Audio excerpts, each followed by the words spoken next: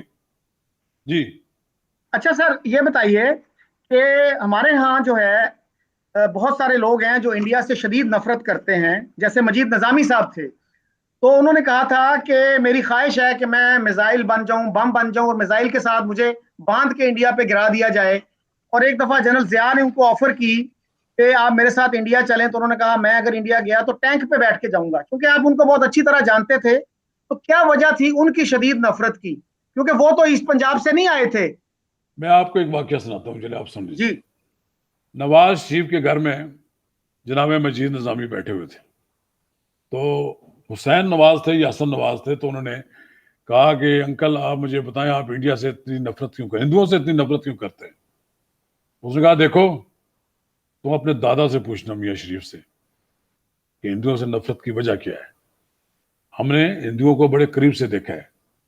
میں عام ہندو, دیکھو میں آپ کسی جائیں نا امریکن, عام امریکن سے ملیں, بہت ہی پولائٹ, بہت ہی اچھے لوگ, اور بہت ہی مطلب ہے آپ کہہ سکتے ہیں کہ لوننگ لوگ آپ کو ملیں گے. لیکن جب آپ ہرارکی میں جائیں گے, اوپر جائیں گے, دنیا پوری پہ کنٹرول کرنے کا جو ان کو ایک خپت ساری ہے تاری ہے, تو آپ محسوس کریں کہ یہ تو بالکل ڈفرینٹ لوگ ہیں. سیم ہندوؤں سے نفرت جو تھی یا ان کے بارے میں جو ان کا تجربے کی بنیاد پر تھا. ہمیں بنیے کا, ہم نے ہمارے بزرگوں نے بنیے کو دیکھا ہوا ہے. ہمارے بزرگوں نے بنیا کی کنٹرول کرنے کا جو انداز ہے, ہمارے مسائل پہ جو قابو پانے کا جو طریقہ کار ہے, اور جو چیزیں ہیں وہ ساری کچھ دیکھی ہوئی ہیں. ٹینک پہ ایک سمبل کی بات انہوں نے کی. میں نہیں کہتا ہوں ٹینک پہ چڑھ کے چلے جاتے, ٹینک پہ جانے والے ٹینک پہ تو ہم حملہ کرنا تو نہیں جا رہے. ٹینک پہ ابھی آپ دیکھیں جب 23 مارچ کی پریڈ ہوتی ہے, ہم ٹینک پہ سوار ہوتے ہیں نا. ہم یہ اپنے دنیا میں کسی اور ملک کو نہیں دکھانے کے لیے یہ ٹینک اور یہ میزائل اپنے دکھاتے ہیں. یہ میزائل ہم اپنے پڑوسی ملک کو دکھاتے ہیں جو اپنے یوم جمہوریہ پہ اپنے طاقت کا مظاہرہ کرتا ہے. ہم اس کو طاقت کا مظاہرہ اس لیے کرتے ہیں کہ اس کے پاس ہم سے زیادہ طاقت ہے, اور ہم اسے یہ باور کرانا چاہتے ہیں کہ ہمارے پاس جو طاقت ہے وہ بھی اتنی کم نہیں ہے کہ ہم آپ سے دب جائیں. ہم آپ کا مقابلہ کرنے کی صلاحیت رکھتے ہیں.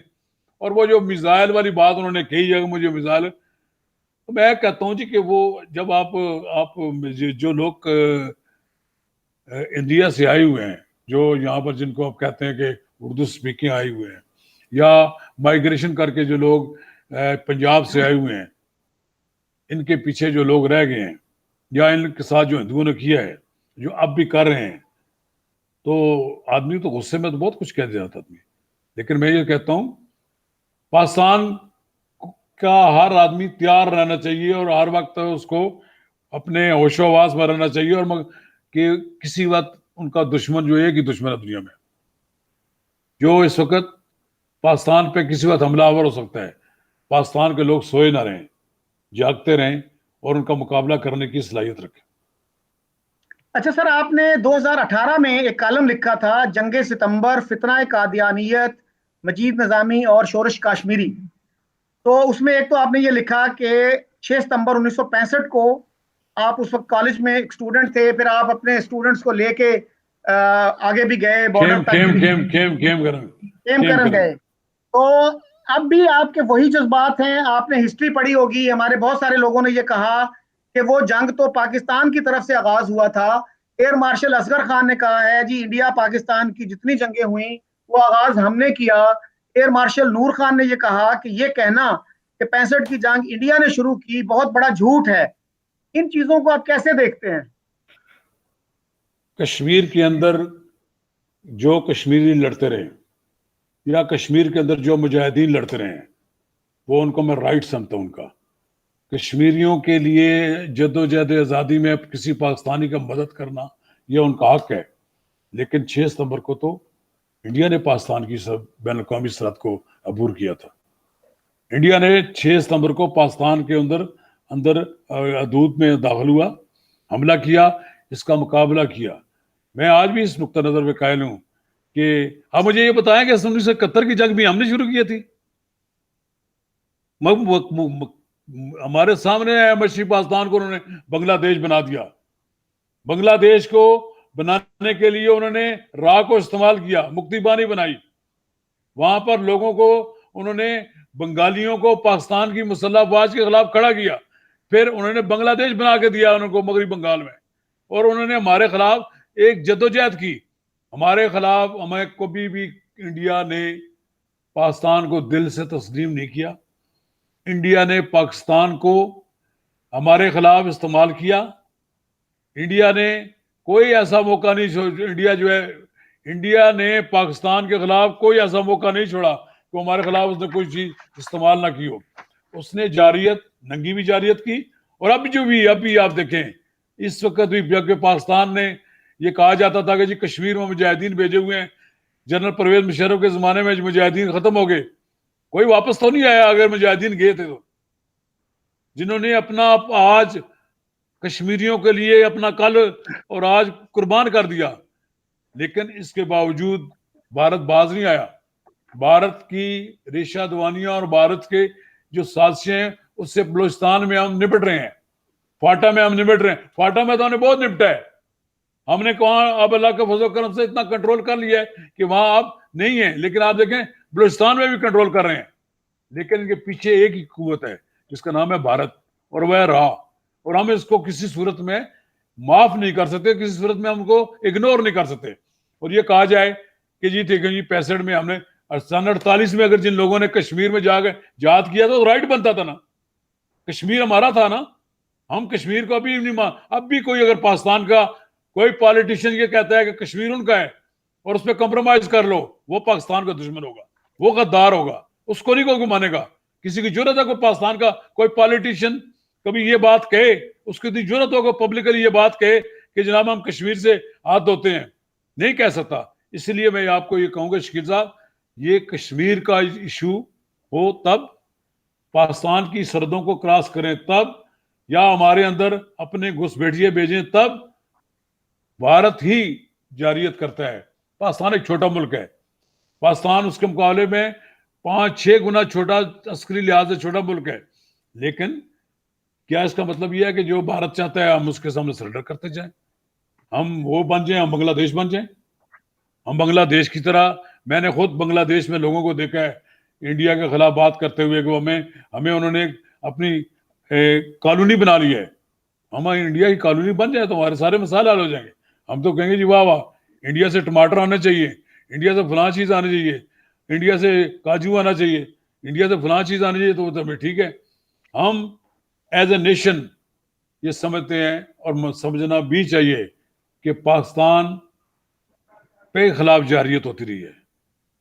پاکستان کو کیا پڑی تھی کہ وہ جا کر 6 ستمبر کو حملہ کرتا ہے انڈیا پر؟ وہ تو جہاں جمخانہ کلب میں آ کر جشن منانا چاہتے تھے. جن لوگوں نے پاکستان کے لیے قربانیاں دی ہیں, یا جن لوگوں نے پاکستان کے لیے اپنی جانیں قربان, ہمارے وہ ہیرو ہیں, اور ہمیں ان کو اپنا ہیرو سمجھتے رہے, ہمیشہ سمجھتے رہیں گے. اچھا سر, 65 کی جو جنگ تھی, کیا اس میں آپریشن جبرالٹر کا بھی کوئی رول تھا اس کو شروع کرنے میں؟ وہ تو میں نے کہا نا جب آپ کو کہ جب کشمیر میں اگر کوئی کچھ ہوتا ہے, آپریشن جبرالٹر ہے یا کچھ اور ہے, وہ ہمارا رائٹ ہے. کسی پاکستانی کو اگر کشمیریوں نے آواز دیا کہ ہماری مدد کے لیے آؤ, کشمیریوں کو جانا چاہیے, ان کی مدد کے لیے جانا چاہیے. ہمارا کشمیر ڈسپیوٹڈ ایشو ہے. کشمیر کوئی بھارت کا ایک مقبوضہ علاقہ ہے, انہوں نے قبضہ کر رکھا ہے. ہم تو قبضہ چھڑانا ہم سمجھیں ہمارا رائٹ ہے. اچھا سر, آپ نے دو قومی نظریے کی بھی بات کی، تو سر خلیق الزمان صاحب تھے جو پاکستان مسلم لیگ کے پہلے صدر تھے، انہوں نے کتاب لکھی ہے شاہ راہ پاکستان، اردو میں ہے، اور پاتھ وے ٹو پاکستان اس کا انگریزی ٹائٹل ہے۔ وہ یہ کہتے ہیں کہ جب قائد اعظم محمد علی جناح آ رہے تھے آخری دفعہ دلی سے کراچی آ رہے تھے، تو انہوں نے کہا کہ جو مسلم لیگی قریب قریب دستیاب ہیں ان کو بلاؤ اور ان سے ہم فیئر ویل میٹنگ کریں۔ تو اس میٹنگ میں وہ کہتے ہیں جی کہ رضوان اللہ صاحب تھے، غالباً صدر تھے وہ دلی مسلم لیگ کے، انہوں نے اس طرح کی آکورڈ گفتگو شروع کر دی کہ جی اب ہمارا کیا بنے گا، ہم تو بہت آگے آگے تھے، یہ نعرے لگا رہے تھے پاکستان لے کے رہیں گے، پاکستان بٹ کے رہے گا ہندوستان، اب ہمارا کیا فیوچر ہے۔ تو اس پہ وہ کہتے ہیں جی کہ مجھے بہت لگا کہ جیسے میں نے جناح صاحب کو کبھی اتنا پریشان نہیں دیکھا جتنا اس وقت دیکھا، اور میں نے ان کو کہا چھوڑو یار کوئی اور بات کرو۔ اور وہ کہتے ہیں جی میرا یہ خیال ہے کہ اس گفتگو کا یہ نتیجہ تھا کہ ایک تو انہوں نے وہاں پہ جو ہے ایئرپورٹ پہ، دلی ایئرپورٹ پہ یہ کہا کہ سب مسلمانوں کو اب انڈیا کا لائل بن کے رہنا چاہیے، لائل سٹیزن ہو کر رہنا چاہیے، اس لیے کہ کوئی اسٹیٹ ڈس لائل سٹیزنز کو برداشت نہیں کرتی۔ اور دوسرا یہ کہ کراچی میں آتے ہی جو انہوں نے تقریر کی کانسٹیٹیوٹ اسمبلی میں 11 اگست کو، اس میں انہوں نے دو قومی نظریے کو خیر باد کہہ دیا۔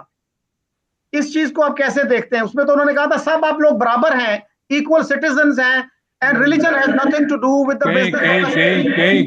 کہیں آپ کو نہیں ملے گی قائد اعظم کی ایسی تقریر جس میں انہوں نے کہا ہوگا کہ میں دو قومی نظریہ ختم ہو گیا۔ یہ اس سے لوگ ایزیوم کرتے ہیں بات اپنا ایک ان کی گفتگو سے یہ سمجھتے ہیں، چونکہ جب انہوں نے ہندوؤں کو بڑی عزت دی پاکستان میں، جب ان کے لیے عزت اور مقام دیا، بلکہ ایون قادیانیوں کو بھی بڑی انہوں نے مقام دیا کہ ان کا جو وزیر خزانہ بنا لیا اپنا، جس نے قائد اعظم کی نماز جنازہ پڑھنے سے انکار کر دیا تھا۔ جو انہوں نے کہا دلی میں مسلمانوں کو، یہ کہ جو میرا اردو سپیکنگ جو ہمارے دوست ہیں ان سے میرا یہی جھگڑا رہتا ہے بعض اوقات، کہ جنہوں نے فیصلہ کیا کہ ہم نے اس خطے کو اب چھوڑ دینا ہے، سب سے زیادہ پاکستان بنانے کے لیے جدوجہد ان لوگوں نے کی، جن کو ہم اردو سپیکنگ کہتے ہیں۔ انہوں نے فرنٹ لائن پہ پاکستان کے لیے جو لڑے، ہمارے پنجاب کے لوگ نہیں لڑے جن جہاں آباد ہیں، لیکن جو لوگ چھوڑ گئے آگے، اور جنہوں نے وہاں سے چھوڑ کر آ گئے ہمارے لیے، تو ان کے لیے ایک ہی راستہ تھا کہ وہاں سے وہ چھوڑ کر آ جائیں۔ اور پھر جو نہیں چھوڑنا چاہتے تھے تو ظاہر ہے جس اسٹیٹ میں آپ رہیں گے، جو ہندو یہاں رہنا چاہتے تھے ان کا بھی یہی حال ہے کہ وہ اس اسٹیٹ کے وفادار ہوں، یہ بھی وہاں وفادار ہوں، لیکن جو پاکستان آنا چاہتے تھے ان کو آنا چاہیے تھا، اور جو نہیں آئے انہوں نے غلطی کی۔ وہ جو وہاں اتنی تعداد میں وہاں ہندو رہ گئے ہیں، مسلمان رہ گئے ہیں، وہ پاکستان آ جاتے تو آج پاکستان میں سمجھتا ہوں کہ ان کے لیے محفوظ جگہ ہوتی، کوئی ایسی بات نہیں۔ تو سر پاکستان میں اتنی کیپیسٹی تھی کہ اس وقت جو 3.5 کروڑ وہاں پہ مسلمان تھے، وہ اگر یہاں آ جاتے تو کیا یہ ملک کلیپس نہ کر جاتا اسی وقت؟ نہیں، یہ دیکھو دنیا بھر میں اس طرح کی تھیوریز ہوتی ہیں جی، اتنی آبادی ہو جاتی، یہ ہو جاتا، وہ ہو جاتا۔ میں سمجھتا ہوں کہ یہ لوگ آتے تو کم از کم اس ملک میں آباد ہو سکتے تھے۔ اس پاکستان میں اتنی انرجی موجود ہے، پاکستان کی سرزمین میں اتنی ہمت اور اتنا حوصلہ اور سب کچھ ہے، یہ لوگ آتے، آج کوئی نہ کراچی کا مسئلہ پیدا ہوتا، آج نہ سندھ کے اندر لوگ آپس میں لڑتے، ایک بڑی تعداد میں یہاں آ جاتے، ان کے مفادات کا تحفظ بھی ہوتا۔ وہ نہ اتنی تعداد میں آئے کہ نہ اپنے مفادات کا تحفظ کر سکتے ہیں اس طرح، اور اگر تعداد میں زیادہ آئے ہوتے، آج وہ نہ اپنا الگ صوبے کا مطالبہ کرتے نہ کچھ کرتے، بلکہ خود ہی ان کا الگ صوبہ بن جاتا۔ لیکن اب جب ہم اس نظریے کو اب بلا نہیں دینا چاہیے، دو قومی نظریہ رہے گا، دو قومیں آباد رہیں گی، لوگوں کو پتہ لگتا رہے گا، پاکستان بھی قائم رہے گا، اور یہ پاکستان کی سرزمین سلامت بھی رہے گی۔ اچھا سر یہ بتائیے کہ اب جو ہے پاکستان میں کتنی قومیں ہیں؟ کیا 2 قومیں ہیں اب بھی پاکستان میں، ایک مسلم اور نان مسلم، اور انڈیا میں بھی 2 قومیں ہیں، مسلمز اور نان مسلمز؟ اور دوسرا سر قائد اعظم نے مئی 1947 میں، سر ایک منٹ میں ختم کر لوں، مئی 1947 میں ماؤنٹ بیٹن کو یہ کہا کہ آپ پنجاب کو مت تقسیم کریں، بنگال کو مت تقسیم کریں، اس لیے کہ ایک پنجابی جو ہے وہ پنجابی پہلے ہے، اس کے بعد وہ ہندو یا مسلمان ہے۔ تو ماؤنٹ بیٹن نے کہا تھا اس طرح تو پھر ایک انڈین جو ہے وہ انڈین پہلے ہے، ہندو یا مسلمان بعد میں ہے۔ ان دونوں چیزوں کو کیسے دیکھتے ہیں آپ؟ آپ میں کیا خیال ہے منصفانہ بنیادوں پر یہ تقسیم ہوئی ہے پاکستان کی ہندوستان کی؟ نہیں ہوئی نا. وہ تو انڈیا والے کہتے ہیں جی ہمارے حق میں نہیں منصفانہ نہیں تھی، پاکستان میں نہیں، لوگ ہم کہتے ہیں جی کہتے ہیں ہمارے حق میں منصفانہ نہیں تھی. ہم بھی یہ کہتے ہیں نا کہ ہمارے حق میں منصفانہ نہیں ہوئی. ہم جو چاہتے تھے وہ نہیں ہوا، دھوکہ دیا گیا ہمیں بہت سی جو جگہیں ہیں وہ شامل ہو جاتی تو آج کشمیر کا مسئلہ بھی نہ ہوتا. اگر وہ ساری کے وہ علاقہ شامل ہو جاتا جو ہمارے ساتھ لگتا تھا تو آج انڈیا اس کا راستہ ہی کٹ جاتا. یہ جو آپ نے کہا نا کہ پنجابی، وہ یہ ان کی تھیوری ہے نا. قائد اعظم چاہتے تھے کہ پاکستان اور بڑا بنے، بنگال بھی اور بڑا ہمارا بنے، لیکن چونکہ انگریز ہندوؤں کے ساتھ، نہرو کے ساتھ ان کا جھکاؤ تھا اور بڑے فیصلے انہوں نے پاکستان کے مفادات کے خلاف کیے. اچھا سر، کشمیر کی بات تھوڑی سی کر لیں کہ کشمیر کے بارے میں ایک تو سکندر بلوچ صاحب ہیں، کرنل سکندر بلوچ، ان کا 2013 میں نوائے وقت میں آرٹیکل چھپا کہ انڈیا کے ساتھ جو الحاق ہوا کشمیر کا، اس میں سب سے بڑا فیکٹر جو تھا وہ ٹرائبل انویژن تھا. اور اس ٹرائبل جو لوگ تھے، ٹرائبل لشکر نے وہاں پہ بغیر مذہب اور ملت کے امتیاز کے وہاں قتل و غارت کی، لوٹ مار کی. اور ان کے علاوہ بھی اور لوگوں نے بھی یہ لکھا ہے. اور سر اس کے علاوہ 2-3 آتھرز ایسے ہیں جنہوں نے یہ لکھا ہے کہ سردار پٹیل نے یہ آفر کی کہ آپ کشمیر لے لیں اور حیدرآباد دکن سے دستبردار ہو جائیں. سردار شوکت حیات نے یہ بات لکھی. اس کے علاوہ فیروز خان نون نے یہ بات لکھی ہے، اور سردار ابراہیم جو AJK کے پہلے پریزیڈنٹ تھے انہوں نے یہ بات لکھی ہے. تو اس وقت جو ہے ہماری زیادہ دلچسپی تھی حیدرآباد دکن میں، کیونکہ وہ بہت امیر ریاست تھی. اور لیاقت علی خان کے لفظ انہوں نے کوٹ کیے ہیں کہ شوکت تم مجھے پاگل سمجھتے ہو کہ میں حیدرآباد دکن جیسی امیر ریاست چھوڑ کے، اتنی بڑی ریاست چھوڑ کے تو کشمیر کی چند پہاڑیاں لے لوں. اب آپ چاہتے ہیں کہ اسی چیز کو اب دوبارہ ریوائیو کر لیا جائے کہ وہ میں جو یہ کہہ پیش رہا ہوں کر. کہ ہسٹری کو ہم صحیح طریقے سے دیکھیں نا جی، کہ نہیں ہسٹری دیکھیں میں میرے ہوا بھائی، کیا. آپ دیکھیں یہ تو ہسٹورین فیصلہ کرے گا نا کہ کس کی بات جو ہے اس میں کتنا وزن ہے اور کتنی درست ہے.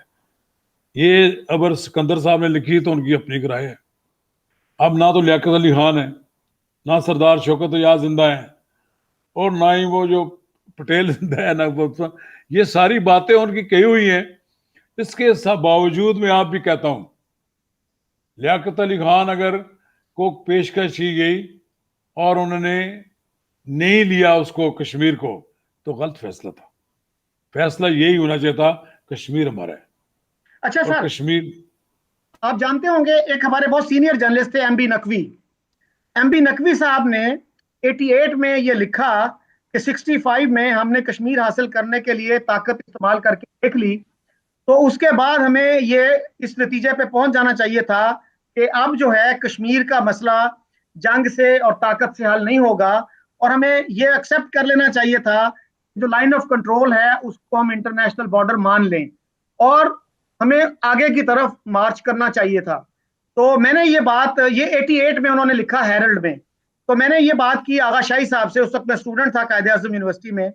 تو آغا شاہی صاحب کا جواب تھا کہ M B Naqvi is a good friend of mine, لیکن یہ پنجابیوں کو کون سمجھائے گا یہ بات، وہ 60% ہے پاکستان کا. انہوں نے یہ نہیں کہا کہ ایم بی نقوی صاحب نے غلط بات کی ہے، ان کا یہ تھا کہ پنجابیوں کو کون سمجھائے گا. اس کو کیسے دیکھتے ہیں آپ؟ پنجابیوں کا خون ہے نا، پنجابیوں کا خون لگا ہے اس میں. یہ پاکستان کی سرحدوں میں پنجابیوں کا خون ہے. آپ کو بھی معلوم ہے. اگر پنجابی ہیں تو آپ کو معلوم ہوگا کہ پاکستان کی فوج میں کتنے پنجابی ہیں. پنجابی کسی صورت میں یہ قبول نہیں کر سکتا. پنجابی پاکستان ہے، ہم پاکستان ہیں، ہم سب پاکستان ہیں، لیکن پنجابیوں میں اگر 60% اگر یہ زیادہ پنجابی ہیں تو یہ پنجابیوں کا مسئلہ نہیں ہے بھائی. یہ جو ہمیں مشورہ یہ دیتے ہیں یہ تو انڈیا کی تھیوری ہے. یہ تو انڈیا کی تھیوری ہے کہ وہ یہ کہتے ہیں جناب آپ کو کہ آپ اس کو جس کو حد متارکہ پہلے کہتے تھے، پھر اس کو لائن آف کنٹرول کہنے لگے، پھر اس کو پتہ نہیں. اب اس کو ہم اگر یہ ختم کر دیں کہ ہم تسلیم کر لیں کہ یہ تقسیم جو ٹھیک تھی، وہ کہاں جائیں گے وہ کشمیری؟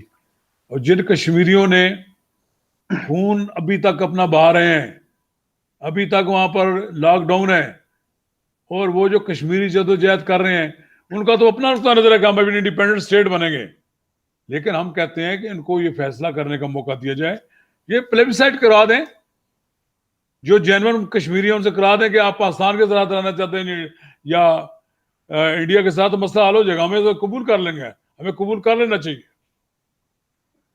اچھا سر، آپ کے خیال میں اس کا ریئلسٹک حل کیا ہے؟ جی کیا کس کا؟ ہم یہ کشمیر کے ایشو کا کیا ہم 73 ایک ہی حل سال ہے، میں نے مزید؟ آپ کو بتایا ایک ہی حل ہے، اقوام متحدہ کی اس قراردادوں کے مطابق وہاں پر رائے شماری کرا دی جائے کہ وہ کدھر جانا چاہتے ہیں، بس۔ سر وہ کوئی جو قراردادیں ہیں وہ پاکستانی ان کا ذکر تو بہت کرتے ہیں، لیکن وہ قراردادیں انفارچونیٹلی وہ پڑھتے نہیں ہیں۔ نہیں، اس میں ٹھیک قرارداد میں آپ سب سے پہلا سر مطالبہ یہ کیا گیا تھا کہ پاکستان اپنے ٹروپس کو اور جو ٹرائبلز تھے ان سب کو واپس بلائے گا۔ اس کے بعد انڈیا جو ہے وہ زیادہ تر اپنی فورسز، بلک آف فورسز ودرا کرے گا، اس کے بعد پھر پلیبسٹ ہوگا۔ تو انڈین سے کسی سے آپ پوچھیں وہ یہی کہتے ہیں جی پاکستان نے پہلی شرط پوری نہیں کی تو ہم نے دوسری تیسری نہیں کی۔ چلو نہیں، اگر آج انڈیا کہے نا کہ جی ہم پلیبسائٹ کے لیے تیار ہیں تو پھر پاکستان کی حکومت کا موقف بھی سامنے آ جائے گا، پاکستان بھی کہے گا کہ آپ بھی نکالیں، ہم بھی نکالتے ہیں، یہاں اقوام متحدہ کی فورسز آ جائیں۔ اور یہ تو بات سر یہ یہ اس سیدھی وقت سی، کیوں نہیں ایکسپٹ کیا گیا؟ دیکھیں نا، ایک موقع جب آپ ضائع کر دیں تو پھر یہ تو نہیں ہوتا نا کہ 50 سال بعد یا 60 سال بعد، دیکھیں 70 جی سال بعد ضائع کہیں۔ کیا کر دیا جی، اگر 48 میں وہ انگریز اگر نہ آرمی چیف ہوتا اور پاس کوئی مسلمان آرمی چیف ہوتا تو کب کا ہم نے کشمیر لے لیا ہوتا۔ اگر اس تو وقت سر اگر اس وقت میں حال وہ اس کا یہی تھا، اس وقت جس طرح انہوں نے جتنے زیادہ علاقے پہ قبضہ کر لیا انہوں نے، وہ اس پہ مالک بن بیٹھے، ہم بھی مالک بن بیٹھ سکتے تھے، ہمیں تو معلوم تھا سر کہ ہمارے اگر مجاہدین وہاں گئے ہیں وہ وہاں قبضہ کر لیتے ہو، پاکستان آج وہ پاکستان کے ساتھ ہوتا۔ تو سر انگریز کو کیوں آرمی چیف بنایا گیا اس وقت پھر؟ اب میں تو نہیں تھا جی اس وقت، پیدا اس میں بچہ تھا کہ اس وقت انگریز شکر نہیں، انگریز تو گورنر جنرل بننا چاہتا تھا، سب کچھ بات ہے، انگریز نے ہمیں آزادی دی تو آزادی میں ان کا عمل دخل اتنا ہی تھا کہ وہ ہمیں ایک مفلوج طریقے سے آزاد کر رہے تھے، ہمارے پاس ساری چیزیں نہیں تھی، اگر ہمارے پاس ساری ہوتی، ہمارا اپنا آرمی چیف ہوتا، پھر میں دیکھتا فیصلہ ہوتا، پھر سب کچھ سمجھ آ جاتی۔ اچھا سر، ون لاسٹ کوشچن۔ آپ نے سر اس کالم میں جو 2018 والا ہے آپ کا، اس میں فتنہ قادیانیت کی بھی بات کی، اور 2017 میں سر کیپٹن صفدر نے جو میاں نواز شریف صاحب کے داماد ہیں، انہوں نے قومی اسمبلی میں کہا تھا کہ یہ قادیانی جو ہیں یہ پاکستان کے خلاف سازشیں کر رہے ہیں اور یہ اس ملک کے لیے خطرہ ہیں۔ اس کے جواب میں احسن اقبال صاحب نے، وہ پی ایم ایل این کے بڑے لیڈروں میں سے ہیں، انہوں نے کہا کہ it is tragic to see how hate speech it is tragic to see hate speech against minorities in the National Assembly. We believe in inclusive Pakistan and Pakistan respects all minorities. تو آپ کس نقطہ نظر سے agree کرتے ہیں، احسن اقبال صاحب کا یا کیپٹن صفدر کے نقطہ نظر سے؟ لیکن آپ نے لاسٹ کوشچن کہا جی، جی قادیانیت کے بارے میں میری رائے بالکل کلیئر ہے۔ جی جی میں اس قرارداد کو جو پاکستان کی نیشنل اسمبلی نے منظور کی، جس کے تحت قادیانیوں کو غیر مسلم اقلیت قرار دیا گیا، اس کا میں حامی ہوں، جو انہوں نے کہا اس کو قبول کرتا ہوں۔ فتنہ قادیانیت یہ ہے کہ اپنے آپ کو اقلیت تسلیم کر لیں، ان کے لیے تمام دروازے کھل جانے چاہیے، انہیں پاکستان کا شہری اقلیت کا رکن ہونے کی حیثیت سے، ایک اقلیتی کمیونٹی سے تعلق رکھنے کی حیثیت سے ان کے تمام حقوق ہونے چاہیے، انہیں میں کوئی وہ جو کہا انہوں نے کہ سب کے ساتھ اقلیتوں میں، یہ اپنے آپ کو اقلیت تو تسلیم کرے نا، یہ اقلیت تسلیم ہی نہیں کرتے، اور پھر یہ دنیا بھر میں پاکستان کے لیے مسائل پیدا کرتے ہیں، جہاں بھی ان کا بس چلتا ہے وہاں جا کر پاکستان کے لیے ماحول جو ہے خراب کرتے ہیں، پاکستان کی جو راہ ہوتی ہے اس کے راستے میں رکاوٹیں پیدا کرتے ہیں۔ قادیانی اپنی سازشوں سے باز آ جائیں تو لوگ ان کو قبول کریں گے۔ دیکھیں ابھی اس وقت پاکستان کی مسلح افواج میں قادیانی ہے نا، کچھ قادیانی ڈکلیئرڈ ہوتے ہیں، کچھ نہیں ہوتے، ٹھیک ہے نا، ہم ان کو کہتے ہیں کہ آپ اپنے آپ کو ڈکلیئر کر دیں، آپ کے خلاف کوئی نفرت نہیں کرے گا۔ سب سے زیادہ خطرناک قادیانی تو وہ ہے جو ڈکلیئر نہیں کرتا اور ہوتا ہے وہ قادیانی ہے، لیکن وہ مسلمانوں میں بیٹھ کر وہ سازشیں کرتا رہتا ہے. اس کو یا تو دیکھیں، قادیانیوں کو ہم نہیں زبردستی نہیں ان کو اپنے قائد تبدیل کرنے کے لیے کہتے ہیں. وہ اپنے اگر قائد تبدیل کرنا چاہتے ہیں تو پڑھ لکھ کر تبدیل کریں اور اس سے تعلیمات سے متاثر ہو تو ٹھیک ہے، لیکن اگر ان کا فتنہ اسی طرح یہ ہے کہ وہ پاکستان کی مجموعی ایسی جو سوچ ہے اسلام کی طرف لوگوں کا، اس کے خلاف کوئی نہ کوئی روڑے اٹکاتے رہیں گے تو پھر لوگوں کا ریئیکشن تو آتا رہے گا. اب بھی میں یہ کہوں، کیپٹن صفدر کا جو کہنا تھا وہ اس لحاظ سے کہنا تھا جو ان کے سوچ کے لحاظ سے کی بات. جو احسن اقبال ہیں وہ تو حکومت کی پالیسی ہے، حکومت کی اب بھی پالیسی ہے کہ کوئی جو اقلیت تسلیم کرتے ہیں. ابھی تو انہوں نے مولویوں نے یہ بڑا شور مچایا، جو اقلیتی کونسل تھی جو بن رہی تھی اس میں ممبرشپ دے رہے تھے کسی کو، قادیانی کو. میں کہتا ہوں اگر وہ قادیانی تسلیم کر رہے تھے اپنے آپ کو اقلیت کے طور پر تو اس کو تسلیم کر ان کو دینا چاہیے تھا. ان کے راستے میں رکاوٹ، اگر وہ اپنے آپ کو اقلیت قرار دینے کے لیے تیار ہیں اور ایکسیپٹ کرتے ہیں اس فیصلوں کو تو فبیا ہم تو ان کو ایکسیپٹ کریں گے، ہم ان کو عزت دیں گے. جو اپنے آپ کو مسلمانوں کے شیرازے سے اپنے آپ کو الگ سمجھتے ہیں، ان کے قافلے سے اپنے آپ کو الگ سمجھتے ہیں. ہم تو یہ سمجھتے ہیں کہ آپ اپنے آپ کو ہمارے قافلے میں بھی شامل کرتے ہیں اور ہمیں آپ کافر کہتے ہیں، مسلمانوں کو وہ کافر سمجھتے ہیں. ہم تو ان کو غیر مسلم اقلیت سمجھتے ہیں اور یہ بات درست ہے. جو آدمی ختم نبوت کو تسلیم نہیں کرتا، جو حضرت محمد مصطفیٰ صلی اللہ علیہ وسلم کو آخری نبی نہیں مانتا، وہ مسلمانوں میں سے خارج ہے. جی شکریہ. اچھا سر، ایک منٹ میں ایک اس سے متعلقہ جو سوال ہے کہ سر ظفر اللہ خان جو تھے پاکستان کے پہلے وزیر خارجہ تھے، وہ 1931 میں مسلم لیگ کے آل انڈیا مسلم لیگ کے صدر بھی بن گئے تھے. اور کچھ سال پہلے سر ایک احمدی اسٹیشن ماسٹر کو چیچا وطنی بھیجا گیا تو شہر میں ہڑتال ہو گئی تھی. تو قائد اعظم نے کیا مسلم لیگ کے دروازے جو تھے بند کر دیے تھے احمدیوں کے لیے؟ سردار شوکت حیات سر اپنی کتاب میں لکھتے ہیں کہ میں نے ایک دفعہ ان کو میسج کیا کہ میں گرداسپور میں ہوں، تو قائد اعظم نے مجھے کہا کہ تم جاؤ اور احمدی جو خلیفہ ہیں ان کے پاس جاؤ اور ان سے دعا بھی کرو اور ان سے کہو کہ ہماری ہیلپ بھی کریں. تو میں ان کے پاس گیا، انہوں نے فوراً آئے وہ نیچے اور انہوں نے مجھے کہا کہ ہم تو پہلے ہی آپ کی حمایت کر رہے ہیں، اور قائد اعظم کا کیا حکم ہے، جو احمدی کسی مسلم لیگ کینڈیڈیٹ کے خلاف الیکشن لڑے گا تو وہ ہماری جماعت سے خارج ہو جائے گا. اس کے بعد کہتے ہیں جی کہ مودودی صاحب کے پاس بھی مجھے قائد اعظم نے بھیجا، تو مودودی صاحب سے بھی میں نے یہی درخواست کی. تو مودودی صاحب کہتے ہیں میں نا پاکستان کی حمایت کیسے کر سکتا ہوں.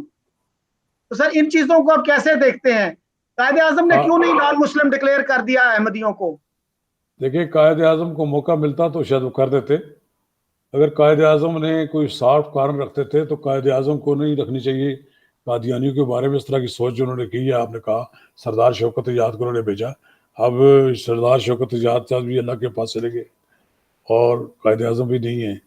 اور یہ آپ مجھے سمجھ نہیں آتی کہ آپ احمدیوں کے لیے اتنا سافٹ کارن کیوں رکھتے ہیں، اور احمدیوں کے لیے آپ کیوں یہ ثابت کرنا چاہتے ہیں وہ تو پاکستان کے بڑے خیر خواہ تھے اور سید مودودی نہیں تھے.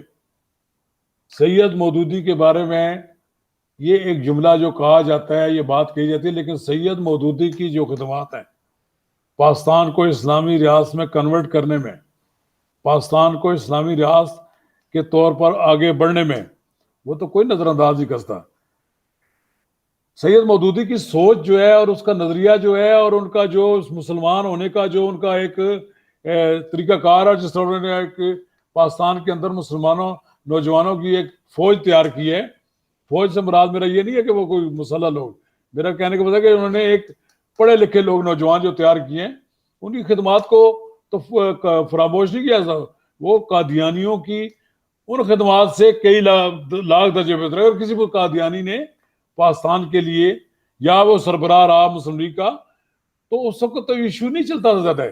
ایشو تو جب پاکستان بن گیا تو یہ چیزیں سامنے آ گئیں کہ قادیانیوں نے بال پر نکالنے شروع کیے، تو پھر یہ سوچ وہ رکھنے والے لوگ جو یہ سمجھتے تھے کہ قادیانی ہمارے قافلے میں نہیں شامل ہیں تو ان کے خلاف.